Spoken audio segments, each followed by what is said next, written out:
Selamat siang, salam kebahagiaan bagi kita semua. Yang terhormat Bapak Ketua Prodi Ilmu Pemerintahan, yang saya hormati Bapak Ibu dosen STPM Santa Ursula Ende, dan yang saya cintai teman-teman semua.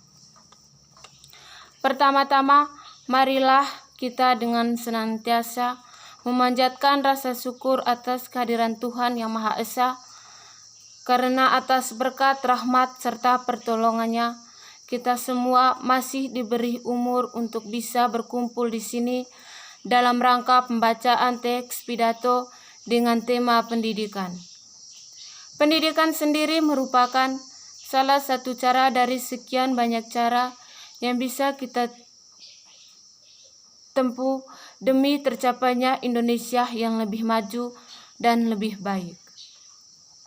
Pendidikan merupakan salah satu proses yang mana berjalan sangat panjang, dan pendidikan tidak dapat dipaksakan dan dipercepat. Pendidikan harus berjalan dengan alami dan memang tidak membutuhkan waktu yang lama. Pendidikan sendiri mampu memunculkan ide-ide atau gagasan-gagasan yang bisa memberikan pikiran bagi kita mengenai cara hidup baru. Bagaimana dengan pendidikan kita bisa memikirkan sesuatu yang sebelumnya sama sekali tidak terlintas dalam benak pikiran kita. Dalam hal fisik, bangsa Indonesia merupakan sebuah bangsa yang merdeka dan bebas dari penjajahan.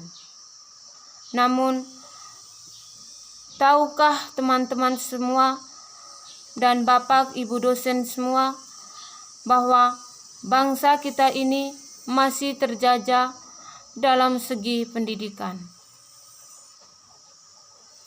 Tingkat kebodohan dan putus sekolah yang masih tinggi di Indonesia seakan menunjukkan bahwa kita memang belum serius membina pendidikan di negeri ini.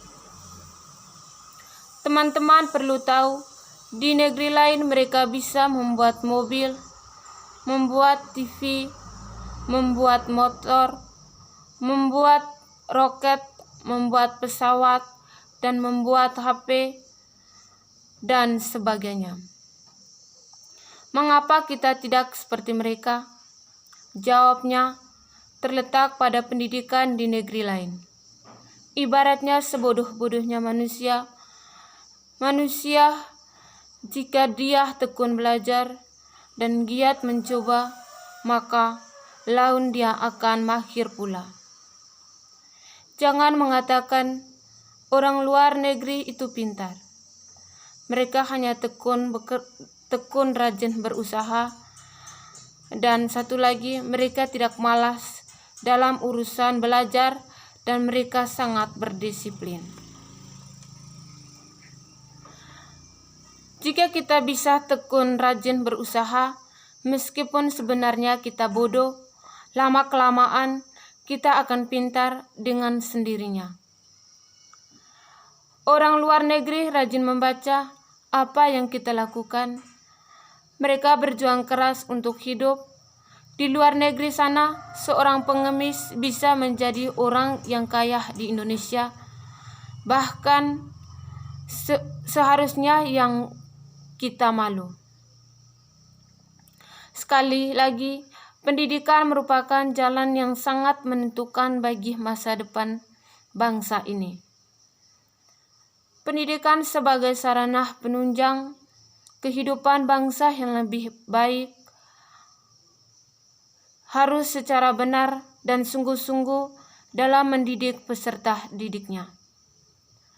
Untuk bisa mewujudkan pendidikan Indonesia lebih baik, memanglah bukan suatu pekerjaan yang mudah, harus diimbangi dengan kerja keras dan dari semua unsur dalam pendidikan. Pendidikan juga harus dilengkapi dengan pelajaran sopan santun atau karakter dalam masyarakat. Jadi, Dengan pendidikan, jangan hanya menjadikan peserta didik pintar, namun juga bisa membuat peserta didik pintar menjadi sopan santun dan terhadap agama, hormat terhadap dosen, dan mengasihi kedua orang tua. Pendidikan di Indonesia memang harus dirombak. Kita membutuhkan pendidikan karakter. Teman-teman tahu semua bahwa para koruptor pencari uang rakyat di luar sana merupakan orang yang pintar. Mereka hanya koruptor karena memiliki jabatan tertentu. Jabatan itu mereka peroleh dengan jalan pendidikan yang tinggi. Untuk itu, membutuhkan lebih dari sekedar manusia yang pintar, dan dengan pendidikan kita membutuhkan manusia yang pintar dan memiliki karakter yang baik. Untuk masa depan, saya sangat berharap supaya pendidikan karakter di sekolah-sekolah terus ditingkatkan. Kita bangsa yang beradab, jangan mencari bangsa kita hanya karena ingin mempertahankan segelintir manusia yang tidak bertanggung jawab. Orang yang pintar akan berpikir 2 kali sebelum sesuatu keluar dari mulutnya. Semoga dengan pendidikan yang saat ini sedang gencar diutamakan di Indonesia mampu membawa bangsa ini ke tingkat dunia. Semoga mampu membawa bangsa ini menjadi bangsa yang besar dan disegani di kancah dunia. Siapa yang bangsa jika bangsa ini maju dan besar? Tentunya kita sendiri. Marilah dari teman-teman sendiri berdisiplinlah untuk membuat bangsa kita maju. Sekian pidato singkat. Semoga membawa manfaat bagi kita semua, terutama bagi pribadi saya. Sekian dan terima kasih.